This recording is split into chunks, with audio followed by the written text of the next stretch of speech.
سب سے پہلے تو یہ بتائیے کہ آج کی جو تازہ ترین صورتحال تھی، پریکٹس اینڈ پروسیجرز ایکٹ کا جو سارا رول تھا، اسٹیبلشمنٹ رولز وغیرہ تھے، وہ 5-6 کی جو ایک بالکل ہی ایک چھوٹا سا فرق تھا، اس سے یہ منظور ہوا ہے۔ آپ لوگوں کو بھی لگ رہا ہے کہ یہ تقسیم ہے جو نظر آ رہی ہے اور بڑا اوپن اس کا اظہار ہو رہا ہے، ججز خط لکھ رہے ہیں،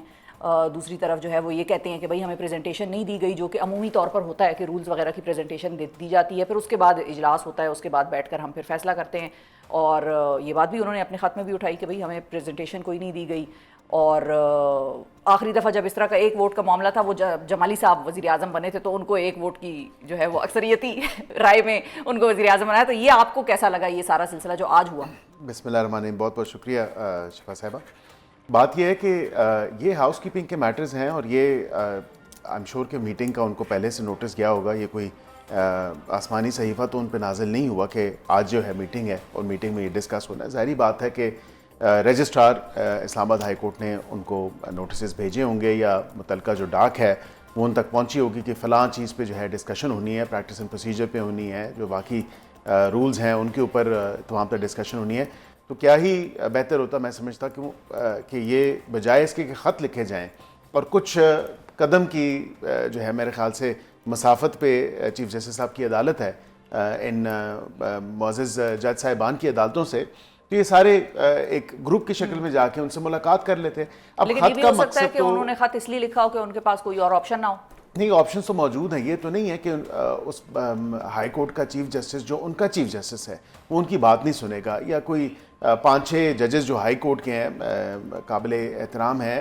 یہ بالکل معزز جج صاحبان جا سکتے تھے، اور چیف جسٹس سے کئی ججز کی ملاقات ہوتی ہیں، ایڈمن کمیٹیز میں ہوتی ہیں، ادروائز بھی وہ جا کے مل سکتے تھے کہ جی کل آپ نے میٹنگ کال کی ہے، اس سے پہلے ہمیں اگر اس کی پریزنٹیشن دے دی جائے تو زیادہ مناسب ہوتا۔ اس میں ڈسکشن نہیں ہوئی، یہ بات تو ہے، یہ بات سامنے آ رہی ہے کہ ڈسکشن نہیں ہوئی، اور کوئی کسی بحث کے بغیر جو ہے وہ اتفاق رائے سے جو 4 نکات تھے پہلے، جو 4 ایجنڈا پوائنٹس تھے، وہ اتفاق رائے سے ہوئے، اس پہ کسی کو کوئی پرابلم نہیں تھا۔ جی یہی میڈیا رپورٹ کر رہا ہے کہ ظاہری بات ہے میں وہاں پہ تو موجود نہیں تھا۔ تو اس کے بعد جو دیگر پروسیجر ہے، کوئی غالباً 2-1 پوائنٹس پہ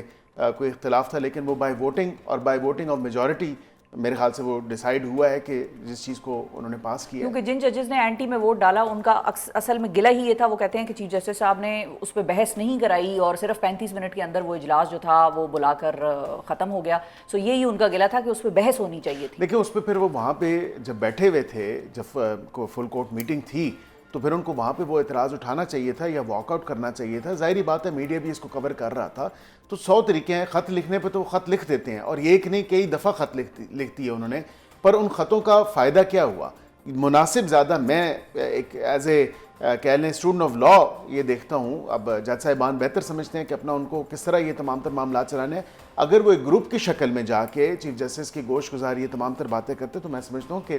بالکل جتنی میرا ایکسپیرینس ہے، چیف جسٹس بالکل ضرور بات سنتے اور ان کی بات کو ویٹیج دیتے۔ تو یہ تو ڈسکشن ہوئی نہیں، خط لکھ دیا، کوئی گیا نہیں، ملا نہیں، اور خط میڈیا کے سامنے پہلے آ جاتا ہے، اور متعلقہ چیف جسٹس ہمارے ذرائع بہت جس طرح قانون کے ہاتھ لمبے ہوتے ہیں نا، تو میڈیا کے بھی ذرائع بہت میرے خیال سے آگے تک ہیں اور لمبے ہیں، دور دیش ذرائع ہیں ہمارے۔ لیکن عقیل صاحب یہ سوال تو گورنمنٹ سے میرا خیال ہے کہ جب اس قسم کی ووٹنگ ہوگی، مطلب when it is a close call, جب کسی بات پر بحث یا ڈیبیٹ نہیں ہوگی، تو یہ سوال تو ہوگا اور یہ اٹھے گا آپ لوگوں سے، کیونکہ وہ ججز بھی ان کا بھی ایک تاثر، عام تاثر جو ملتا ہے پبلک کو بھی وہ یہ ہے کہ 26ویں آئینی ترمیم کے بعد یہ جو ڈیوائیڈ ہے وہ زیادہ گہری ہوئی، چاہے ہم سپریم کورٹ میں دیکھیں، چاہے ہم ہائی کورٹ میں دیکھیں، اور یہ سارا معاملہ پھر یہاں پر بھی آج بھی نظر آیا۔ سو یہ کوشچن تو پھر آپ لوگوں سے ہوتا رہے گا۔ دیکھیں حکومت کا تو کوئی نمائندہ نہیں تھا، نہ وزیر قانون تھے، نہ اٹارنی جنرل تھے، نہ جو ہے کسی بار کاؤنسل کا کوئی ریپرزینٹیو تھا، تو حکومت پہ تو یہ نزلہ نہیں گرتا اور نہ گرنا چاہیے۔ اب وہ جج صاحبان جو انتہائی قابل احترام ہیں، انتہائی معزز ہیں، ہم سب کے لیے ہم بہت زیادہ ان کی عزت بھی کرتے ہیں، تو یہ ان کے ہاؤس کیپنگ کے میٹر سے وہ خود ڈیسائیڈ انہوں نے کرنے ہیں۔ مجھے بتائیں کہ 3 ججز کے علاوہ کون سے ججز ہیں جو 26ویں آئینی ترمیم کے بعد آئے ہیں؟ مطلب یہ اسلام آباد ہائی کورٹ میں نئے ججز کی اگر بات کی جائے، اس کے علاوہ کون سے ججز ہیں؟ وہی ججز ہیں جو پہلے اپوائنٹ ہوتے ہیں، اور وہ اسی طرح جو ہے پروونسز سے ہوئے، پنجاب سے ہوئے، کے پی سے ہوئے، بلوچستان سے ہوئے، تو یہ اسلام آباد ہائی کورٹ میں تو یہ اسی طرح تقریباً 4 ججز میرا خیال ہے، اگر ہم غلط نہیں ہیں، جسٹس ڈوگر صاحب ہیں، اور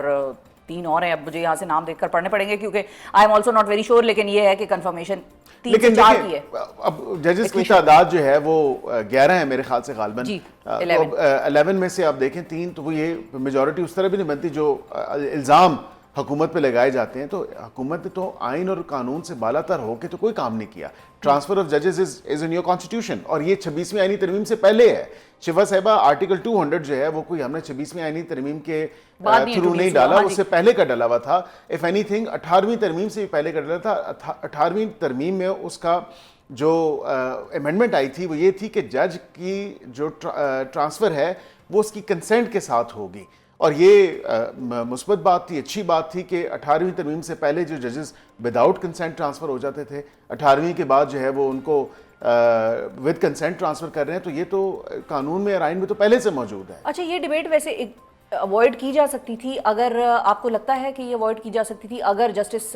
منصور علی شاہ صاحب کا جو کہنا تھا یا ان کا جو مطالبہ تھا کہ جو 26ویں آئینی ترمیم کے اوپر جو پٹیشنز دائر ہوئی ہوئی ہیں اس کو چیلنج کر رہے ہیں, اس کی اگر سماعت ہو جاتی اور اس کو کورٹ سن لیتا تو اس کا فیصلہ ہو جاتا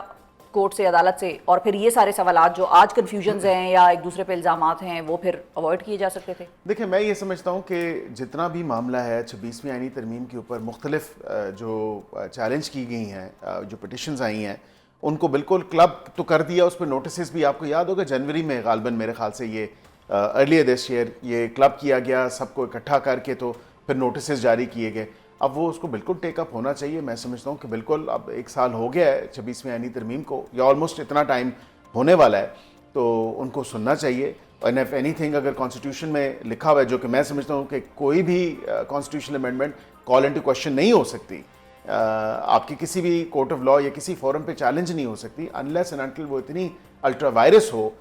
یا اس کانسٹیٹیوشن کی بنیادی جو شکیں ہیں اس سے متصادم ہو. تو وہ متصادم تو نہیں ہے. اب یہ بتائیں کہ پارلیمنٹری, لیکن آج ایک اور وکیل بھی میدان میں آئے ہیں جو آپ کے ہی سیاسی مطلب وہ پیٹی بھائی ہیں, سیاستدان ہیں, مصطفیٰ نواز کھوکھر صاحب, وہ بھی آج انہوں نے بھی یہ اعلان کیا, انہوں نے کہا میں بھی اس کو چیلنج کرنے کے لیے کورٹ میں جاؤں گا 26ویں آئینی ترمیم کو. تو بالکل جائیں, ان کی بھی وہ پٹیشن کلب ہوگی, اور میں سمجھتا ہوں یہ تمام تر معاملہ. لیکن آپ کو لگتا ہے کہ یہ دیر ہو گئی, 1 سال بہت لمبا ٹائم تھا, لے لینی چاہیے تھی, ونس اینڈ فار آل یہ ڈیبیٹ ختم ہو جاتی. مختلف جنکچرز پہ مختلف پٹیشنز آئیں, کسی بار کاؤنسل نے کی, کسی بار ایسوسیشن نے کی, کسی جو ہے وکیل نے کی, کسی سیاستدان نے کی. ان تمام کو کیونکہ ان کا متن جو ہے وہ ایک ہے, تو ان سب کو کلب کر دیا گیا, اس پہ نوٹسز جاری کیے پارٹیز کو, اور اب جو ہے اس کو ہونا چاہیے. میں تو سمجھتا ہوں, لیکن یہ اگین حکومت نہیں کر سکتی, یہ متعلقہ چیف جسٹس جو ہیں متعلقہ ان کی جو کمیٹی ہے وہ کیسز فکس کرنے والی وہ کرے گی, کیونکہ آئین سے متعلق ہے. تو آئین ظاہری بات ہے اب آئینی بینچ ہی اس کو سنے گا, کانسٹیٹیوشن بینچ ہی اس کو سننے کا مجاز ہے. اب وہ چیف جسٹس اور جو ہیڈ ہیں کانسٹیٹیوشنل بینچ کے وہ ڈیسائیڈ کریں اس تمام تر معاملے کے اوپر. ویسے ٹیک اپ ہونی چاہیے, میرا یہ ویو ہے. میں سمجھتا ہوں کہ جلد از جلد اس پہ فیصلہ ہونا چاہیے, اور ان کی کورٹ کی جو رولنگ ہے وہ آ جانی چاہیے.